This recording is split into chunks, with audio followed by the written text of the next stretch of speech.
Well, hello there, pleasure seekers and my fellow sexual beings. I'm your host, Sex Coach Lauren, and it's Desire Dialogues.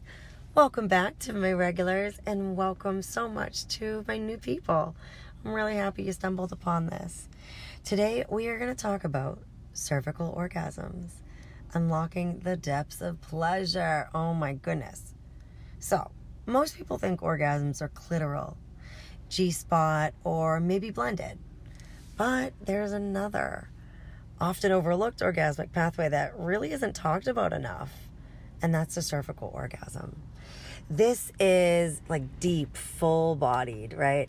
It's a full-bodied experience that's shrouded in mystery. It's a little taboo, and honestly, a lot of science that deserves some airtime. So today, we're going to unpack what cervical orgasms really are, how they work, and why exploring them could completely change your relationship to pleasure. Let's start off with some anatomy. The cervix is the lower part of the uterus, sitting at the top of the vaginal canal. It's rich with nerve endings, but connects differently than the clitoris or the G-spot. There's different nerve pathways. There's the pelvic nerve, which goes to the clitoral, plus vaginal sensations.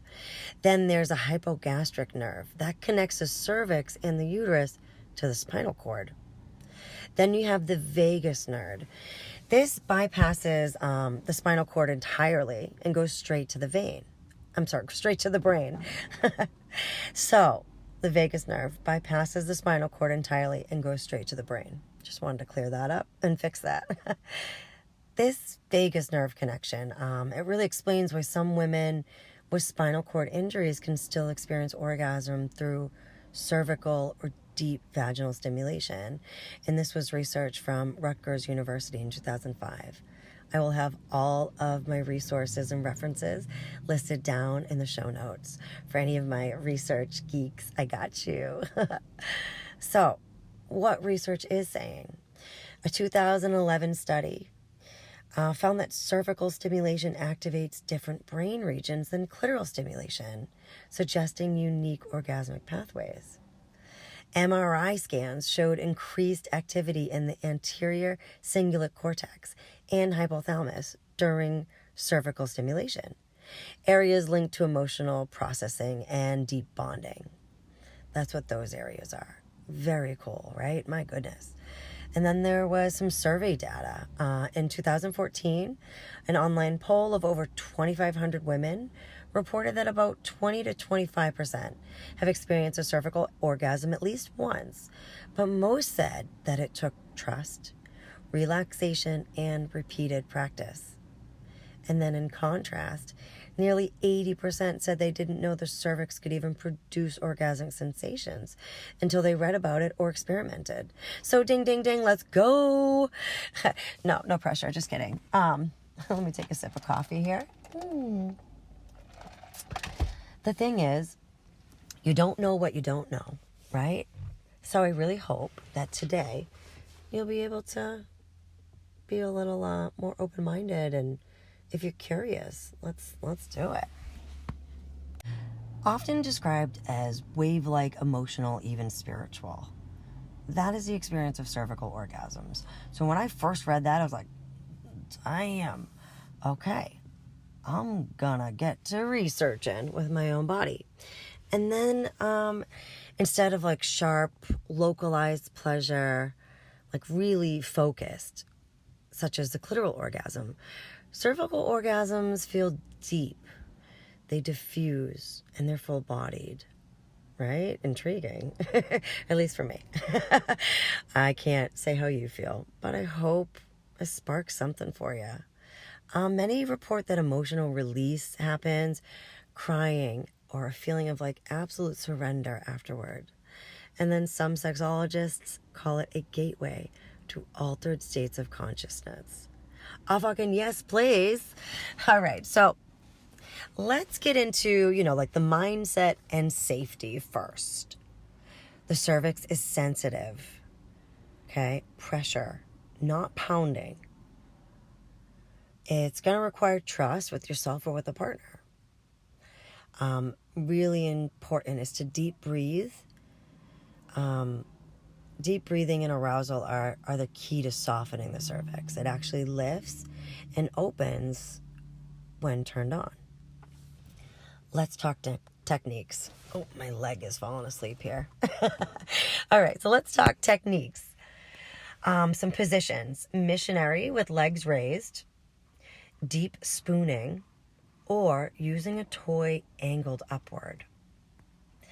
And then we can do some hands, long fingers with like slow, steady pressure on the top of the vaginal canal until the cervix is found. Some toys, you can do the curved or long toys that are designed for cervical reach. And then we got some supportive practices. Pelvic floor relaxation and deep arousal help reduce the discomfort. Use plenty of lube. And then building up slowly over multiple sessions, because cervical orgasms really, they often take a lot of practice. Let's get into some myth versus truth, shall we? All right, myth. Cervical stimulation is always painful. The truth is pain usually comes from a lack of arousal, from tension, or a rough technique. But with time, it can really be profoundly pleasurable.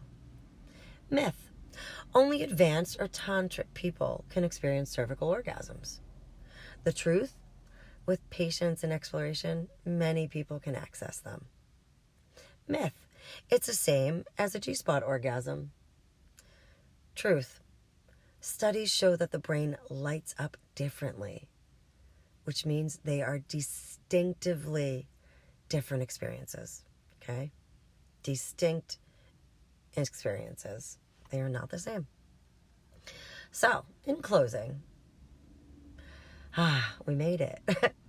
The cervix isn't just a gateway to the uterus. It is a gateway to a whole new dimension of pleasure.